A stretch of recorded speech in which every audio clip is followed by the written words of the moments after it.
Hey guys, so I just wanted to quickly recap because I don't think this was said loud enough, maybe.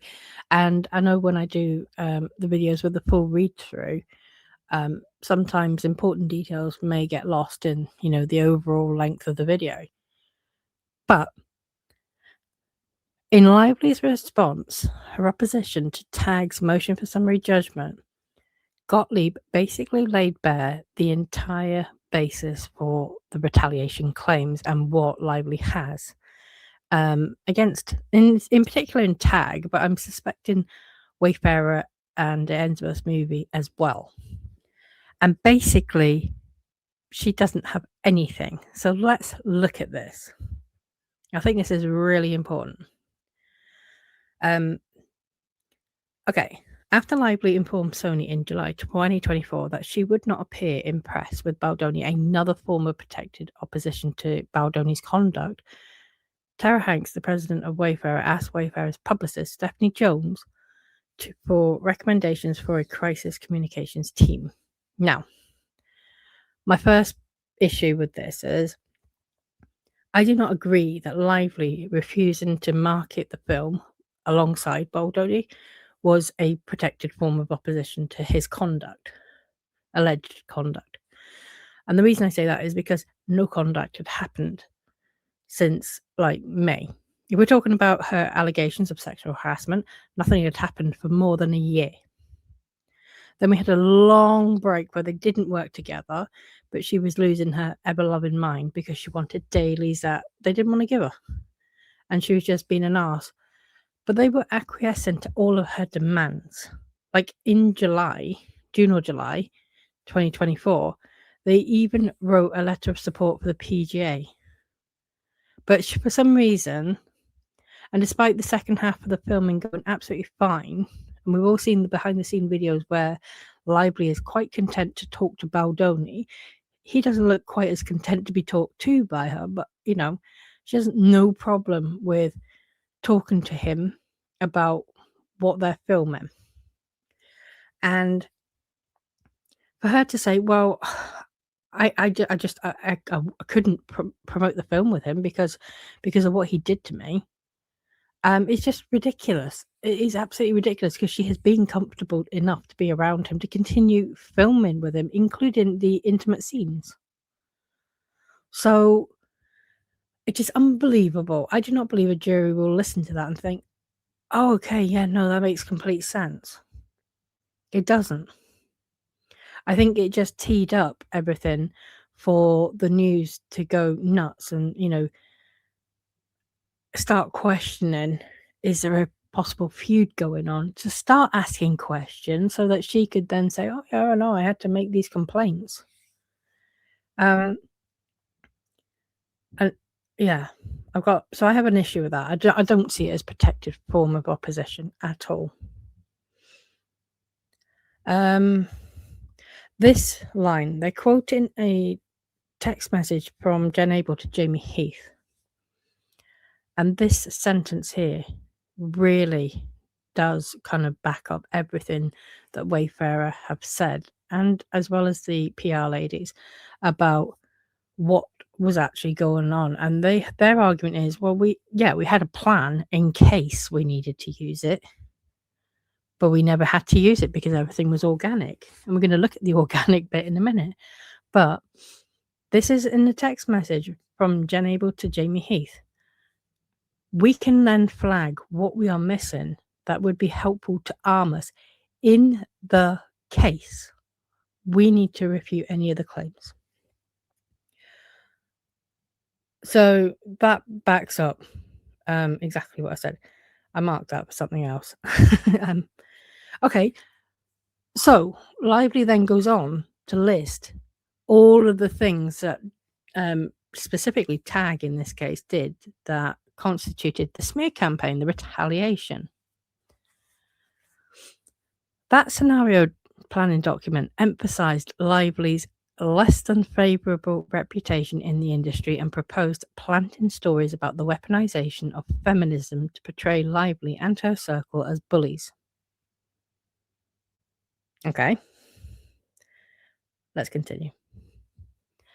On August 9th, 2024, Nathan successfully convinced the New York Post's Page 6 reporter, who is also Nathan's sister, to reduce down language referring to Baldoni as a sexual predator to chauvinistic and borderline abusive. Oh, that sounds defensive, doesn't it? I mean, who is putting into the stories? Who's putting into the news? Who's told Sarah Nathan that Baldoni is a sexual predator? Was that Leslie Sloan? But here, all Gottlieb is saying is, well, Melissa Nathan managed to convince her own sister to reduce down the language from sexual predator to chauvinistic and borderline abusive. Well, how is that retaliating against Lively? Judge Lyman said that, Baldoni was well within his rights to defend himself and to employ proxies to do that on his behalf, and that would be Tag.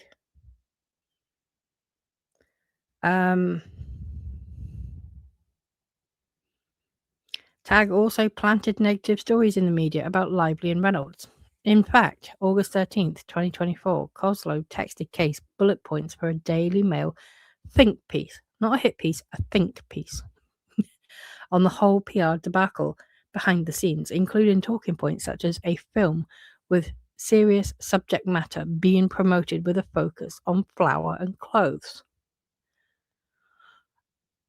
Why would Blake allow this to happen? How could she? What is she thinking right now regarding her team? And did Blake's inability to relate to regular people / what they want to see just slight her big moment?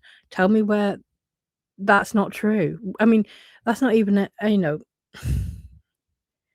what Gottlieb is basically saying here is that Lively promoting a serious film,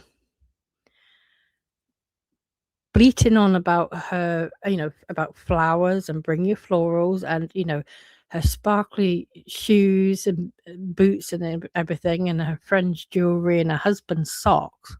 That's all fine. But Tag pointing it out is a smear campaign that's worth hundreds of millions of dollars.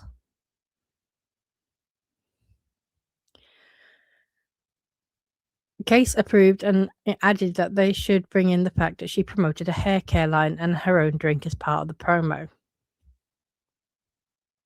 Again, point to me something that is A, false, and B, something that the whole world did not watch in real time. But again, Lively will say, well, no, this is all fine. That was not a smear. That didn't smear me. But Tag pointing it out to, people like the Daily Mail is a smear campaign. But she's essentially admitting that her own actions during the promotion are what smeared her reputation. And what she's done is she has latched onto text messages of Tag, pointing these actions out to, their kind of friendly mainstream media outlets as a smear campaign. Even though it really didn't need Tag's help.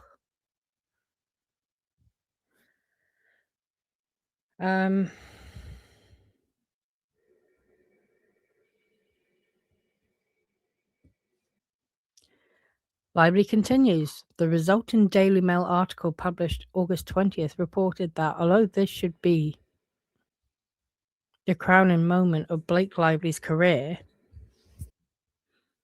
Lively has come under fire for aggressively marketing her personal projects. Not just her... hold on, let me just start that again, actually. Right, so the resulting Daily Mail article published August 20th reported that although this should be the crowning moment of Blake Lively's career, Lively has come under fire for aggressively marketing her personal projects, not just her hair care, but her drinks company, seemingly on the back of a film dealing with domestic violence. This is all true, though. This is all true. Moreover, on August 15th, 2024, Nathan told Abel that the Daily Mail was hounding her HR complaints. Now, where did they get that from? We all know where that came from. That came from Leslie Sloan. So she deflected by telling them to instead look into how Lively is emulating her best friend Taylor with the charm bracelets and shit. Because it was the only thing she could give off the top of her head that looked organic and wouldn't seem like we placed about the film. If the worst they've come up with is, hey, Taylor Swift, charm bracelets and shit, that's hardly a smear campaign worthy of hundreds of millions of dollars. But those text messages also show that Leslie Sloan was smearing Wafer by talking about HR complaints.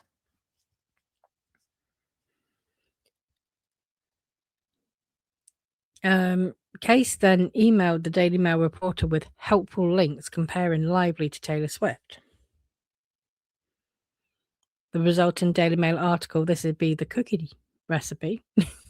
The resulting Daily Mail article published August 17th quoted a source who told DailyMail.com exclusively that Blake has been relying on Taylor to get her through this storm by using their friendship for interviews and other promotional work directly related to the film, and that Lively laughed at the concept of making herself available to domestic violence survivors, showing how out of touch she is. Okay, so every interview she talked about Taylor Swift. Every interview she talked about Taylor Swift or Gigi Hadid or her husband. And then that last part, laughing at the concept of making herself available to domestic violence survivors, that was literally in response to a question of, hey, how can people who watch a film and relate to it, who have been through domestic violence, how, if they see you, how can they approach you, to thank you, share their experiences with you, etc., etc. And she scoffed, and that was a whole location share. What do you want? My address, my phone number? Oh, I could just location share. That was that interview. Again, if anyone can point to something here that is not true, that we all did not see organically, then, please do. Because all Gottlieb is doing here is just confirming all the organic shit. So they have nothing. But let's continue, because for some reason, even though Blake Lively is the only party left in this on the plaintiff side, and although Blake Lively is the only person who is claiming that she engaged in protected activity in the workplace and was retaliated against for that, and that is the whole crux of her claim. For some reason, her husband, no longer never has been a plaintiff, actually, he's been a defendant. Ryan Reynolds is not a plaintiff, was not, engaging in protected activity in the workplace, and is not claiming retaliation. Yet, for some reason, they've included stuff that was said about him. Like, on August 15th, 2024, Kozlow spoke to Tatiana Siegel from Variety about an article focusing on the union violations that Reynolds allegedly committed by working on the script during the WGA strike and replacement editors being brought in to recut the film. Well, personally, the replacement editors were literally written into the 17-point extortion demand. Like, how is that supposed to, keep you safe from sexual harassment? Oh, well, I need to appoint my own editor. She did bring in her own editors. And we all know it was for the PJ. But I've done quite a series on all the various violations, possible violations from Ryan Reynolds, Blake Lively, Sony, Wayfarer and Justin Baldoni, and even Sean Levy through all the unions, the PGA, WGA, DGA, and SAG-AFTRA. Ryan Reynolds did violate WGA rules. It's irrelevant, whether he wrote that rooftop scene, which Lively admitted on the red carpet of all places that he did that. And she also confirmed that no one knew about it either, including Wayfarer. But Ryan Reynolds, as a WGA member, cannot just go and rewrite a script. It is incredibly tightly regulated. There are rules to follow. He has to, because he's a WGA member, if he writes something, he has to, send a copy to the WGA. It all has to be approved. He has to ask for an appropriate fee. It is rules on rules on rules. It is incredibly tightly regulated, far more so actually than the other unions, in my opinion. But also to point this out, after Lively announced that her husband wrote the rooftop scene, is not a smear campaign. If anything, Lively smeared him. She could have just shut up and no one would have known. But she couldn't shut up. That's the problem. Coslow emphasised that the placement would be hands-off and not some bigger takedown, which could backfire. On August 27th, Variety published the article reporting that Reynolds' involvement in the film, in It Ends With Us, raises WGA issues. It does. That's just it. It does. And I'll put a link to, the video I did on that. And that sources say Reynolds writing the rooftop scene came as news to Baldoni, who had thought the scene had been ad-libbed by Lively. It did come as news to Baldoni. It came as news to everyone, because Lively literally stood on the red carpet and said, "No, my husband wrote that scene. Nobody knows that now but you," to the reporter, forgetting that she was on camera at the premiere of one of the biggest films of the year. These sources are most likely Coslow and other tag team members. It doesn't require sources. How can you prove that that is likely to be Coslow and other tag team members? Like, the whole world watched Lively and make that announcement. The source is probably likely to be Lively. So how can Gottlieb, make such a leap that in the face of such a very public statement by Blake Lively about Ryan Reynolds, that the fact it has appeared in news articles means that it has to have come from anywhere other than Lively. The sources are most likely Coslow and other tag team members, considering that Coslow had a convo with Tatiana, who was interested in doing a piece on the fact that people are overlooking the violation that occurred. I mean, these stories, each conceived, sourced, and greenlit by TAG employees, illustrate that TAG actively executed a media campaign targeting Lively's reputation. That wasn't even Lively's reputation. That was Ryan Reynolds. Like, they've got so little to go on for Lively's reputation, they've got to throw Reynolds' reputation in as well. Any negative stories about him. And I'm sorry, but at the end of the day, I'm getting annoyed now.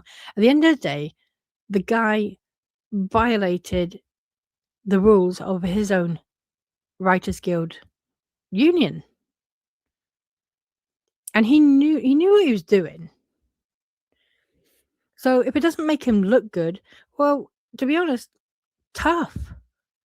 He's the author of his own misfortune.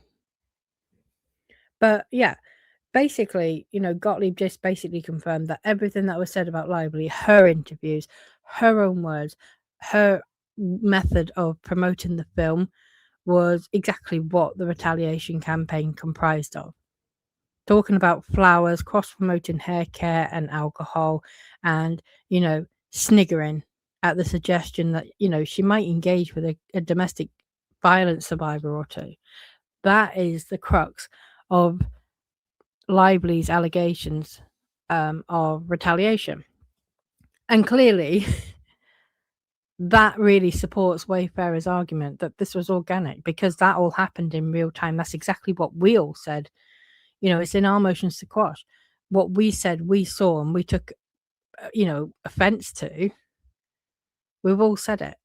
That's what we all say on our channels, even the people who haven't filed the motions to quash, any content creators, well, have all been like, "Well, no, we were just absolutely disgusted by the way you thought that marketing alcohol, what during the promotion of a domestic violence film was a good idea." And having worked with the charity No More and partnered with it, Lively even went as far as to say it's not a domestic violence film. It's a film of hope. And when people are going through domestic violence, you can have all the hope in the world, right? It's not going to get you out of that situation. You need to take, real action. You need to seek professional help. That's why maybe posting a link or two to, support resources would have been better than just calling the film a story of hope about a young girl who is I don't know, multitudes went in there somewhere and various word salady words, and then talking about, you know, designer brands, expensive boots, and songs. None of that helped. So I'm gonna end this here because I think it was really important there, right? Just to highlight exactly what Gottlieb is saying is the entirety of their retaliation claim basis. And as predicted, it was nothing.